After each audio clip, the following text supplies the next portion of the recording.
अविश्वास प्रस्ताव पर बहस के दौरान अमित शाह ने लोकसभा में विरोधियों पर चुन चुन कर वार किया। शाह के हमले से विरोधी चित्त हो गए। सुनिए क्या कहा। मोदी जी ने आज नारा दिया है, भ्रष्टाचार क्विट इंडिया, परिवारवाद क्विट इंडिया, तुष्टीकरण क्विट। लोकसभा में बहस के दौरान केंद्रीय गृह मंत्री अमित शाह जमकर गरजे। शाह ने अपने बयान से विपक्ष की धज्जियां उड़ा दी। शाह ने कहा, भारतीय राजनीति के 3 नासूर भ्रष्टाचार, परिवारवाद, तुष्टीकरण ने घेर लिया था, लेकिन पीएम मोदी ने ऐतिहासिक फैसले लिए और वंशवाद और भ्रष्टाचार को खत्म कर दिया। मोदी जी ने आज नारा दिया है, भ्रष्टाचार क्विट इंडिया, परिवारवाद क्विट इंडिया, तुष्टीकरण क्विट। मान्यवर, अगर भ्रष्टाचार, परिवारवाद और तुष्टीकरण एक क्विट इंडिया अगर कर लेते हैं तो इस देश की राजनीति में मोदी जी ने 2014 से एक नए युग की शुरुआत करी है, विकास के युग की। शाह ने अपने संबोधन में सीएम नीतीश कुमार पर भी हमला बोला। शाह ने कहा, जब हम बैंक अकाउंट खोलने की जनधन योजना लेकर आए तो नीतीश बाबू ने हमारा मजाक उड़ाया। आज 49 करोड़ बैंक खाते में 2 लाख करोड़ गरीबों के जमा है। केंद्र राज्य सरकार की 300 से ज्यादा योजनाओं का पैसा डायरेक्ट इन खातों में जाता है। अकाउंट खोलने की जनधन योजना लेकर आए तब मजाक उड़ाया जाता था। हमारे बिहार के मुख्यमंत्री नीतीश कुमार जी ने हमारा कड़ा मजाक उठाया कि अकाउंट तो खोल दिया, अंदर क्या डालेगा, जरा बॉनी तो कराओ। नीतीश बाबू, आज मेरी बात सुन लीजिए। हमने 49 करोड़ 65 लाख बैंक अकाउंट खोले, जिसमें 2 लाख करोड़ गरीबों के जमा है। अमित शाह ने लोकसभा में दावा किया कि प्रधानमंत्री मोदी आजादी के बाद सबसे ज्यादा काम करने वाले पीएम हैं। 24 घंटे में 17 घंटे काम करने वाला कोई प्रधानमंत्री है तो वो नरेंद्र मोदी है। देश में सबसे लोकप्रिय प्रधानमंत्री कोई है तो नरेंद्र मोदी। और ये मैं नहीं कहता, दुनिया भर के कई सर्वेक्षण कहते हैं, आजादी के बाद सबसे ज्यादा एक भी छुट्टी लिए बगैर 24 घंटे में से 17 घंटे काम करने वाला कोई प्रधानमंत्री है तो नरेंद्र मोदी। लोकसभा में अमित शाह ने कांग्रेस सांसद राहुल गांधी पर भी तंज कसा। बिना नाम लिए कहा, एक नेता को 13 बार लॉन्च किया गया और वे 13 बार फेल हो गए।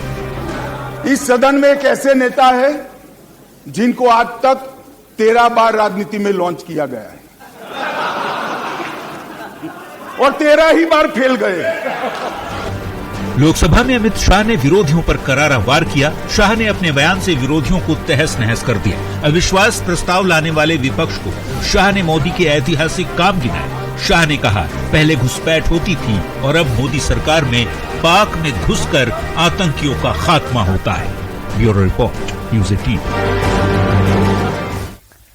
तो वहीं आज संसद में राहुल गांधी ने मणिपुर मुद्दे पर बीजेपी पर कई आरोप लगाए। इन आरोपों पर स्मृति ईरानी ने 2 टूक जवाब दिया। सुनिए क्या कहा। हिंदुस्तान को कत्ल किया है, हिंदुस्तान का मर्डर किया है। इन्होंने मणिपुर में हिंदुस्तान की हत्या की है, सिर्फ मणिपुर की नहीं, हिंदुस्तान की हत्या की है। इनकी राजनीति ने मणिपुर को नहीं, हिंदुस्तान को मणिपुर में मारा है। हिंदुस्तान को कत्ल किया है, हिंदुस्तान का मर्डर किया है। ये शब्द हैं राहुल गांधी के, जब संसद में अपने भाषण में पीएम मोदी पर सीधा निशाना साध रहे थे। राहुल गांधी ने आरोप लगाया है कि बीजेपी शासन में मणिपुर चल रहा है और सरकार खामोश है। राहुल ने दावा किया है कि वो मणिपुर गए, वहां के लोगों से मिले। उन्होंने जो वहां देखा वो किसी की आंख को भी नम कर दे। मैं बहुत सारी महिलाओं से बात किया, मगर मैं आपको 2 उदाहरण देना चाहता हूं। एक महिला मुझे कहती है, मैंने कहा क्या हुआ तुम्हारे साथ? कहती है मेरा छोटा सा बेटा, महिला का सम्मान करें प्लीज। ये सम्मान एक ही बच्चा था मेरा, कोई शर्म कर लो गल एक ही बच्चा था मेरा, मेरे सामने, मेरे आंखों के सामने उसको गोली मारी है। मैं पूरी रात, आप सोचिए, आप अपने बेटे के बारे में, बेटों के बारे में सोचिए, मैं पूरी रात उसकी लाश के साथ लेटी रही। झूठ नहीं, झूठ आप बोलते हो, झूठ मैं नहीं बोलता हूं। सरकार के खिलाफ अविश्वास प्रस्ताव पर बोलते हुए कांग्रेस सांसद राहुल गांधी ने जब मणिपुर को 2 हिस्सों में बांटने का आरोप लगाया तो बीजेपी सांसद बेफर पड़े और खड़े होकर राहुल गांधी के बयान का विरोध करने लगे। सत्ता पक्ष का रुख देखते हुए विपक्ष के सांसद भी सीटों से खड़े होकर टेबल की तरफ आ गए तो स्पीकर को उन्हें बैठाना पड़ा।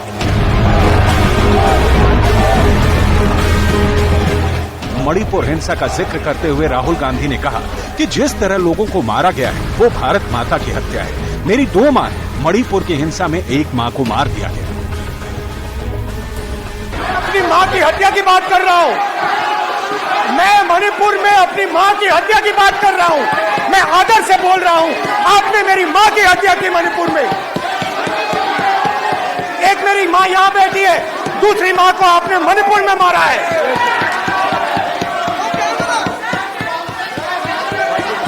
और हर रोज जब तक आप हिंसा को बंद नहीं करोगे तब तक आप मेरी मां की हत्या कर रहे हो। हिंदुस्तान की सेना मणिपुर में एक दिन में शांति ला सकती है। हिंदुस्तान की सेना का प्रयोग नहीं कर रहे हो क्योंकि आप हिंदुस्तान को मणिपुर में मारना चाहते हो। राहुल के इन आरोपों पर स्मृति ईरानी ने 2 टूक जवाब दिया। आपके आसन पर जिस प्रकार का आक्रामक बर्ताव आज देखा गया उसका मैं खंडन करती हूं। पहली बार राष्ट्र के इतिहास में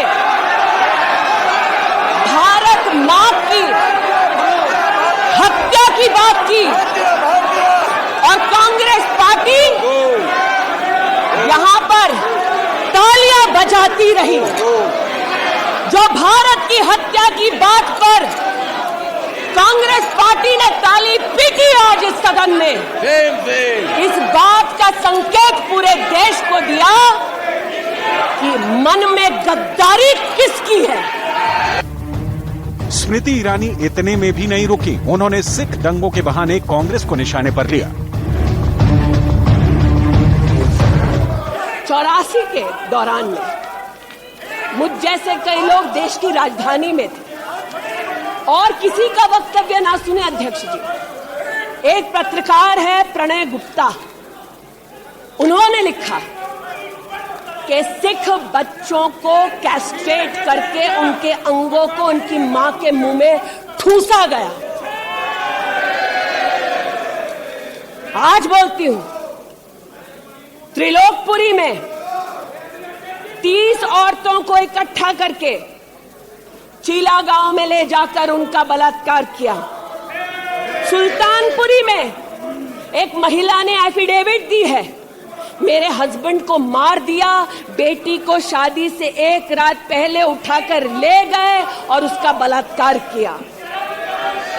एक 45 साल की मां ने कहा सिख दंगों के दौरान कि ना सिर्फ मेरे पति को मारा, ना सिर्फ मुझे गैंगरेप किया, बल्कि मेरे सामने मेरे बेटे पर केरोसिन छिड़ककर उसको आग लगा दी गई। और आज भारत की बात करते हैं। स्मृति ईरानी ने कश्मीरी पंडितों का जिक्र किया और कांग्रेस पार्टी को इतिहास पढ़ने की हिदायत दी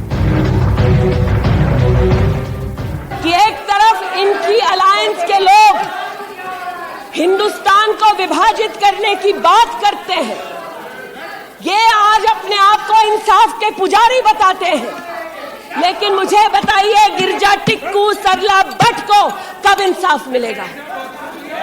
हर गली हर मोहल्ले में एक स्लोगन गूंजता था पंडितों के बीच, रलीव सलीव गलीव। पुनः कहती हूं, रलियू सलियू गलियू, आप चिल्लाना बंद करें, समझे पहले, रलियू सलियू गलियू, या तो अपना धर्म बदलो या कश्मीर छोड़ो या यहीं मरो।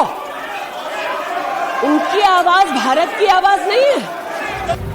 अविश्वास प्रस्ताव पर चर्चा के दूसरे दिन सदन में जमकर हंगामा हुआ।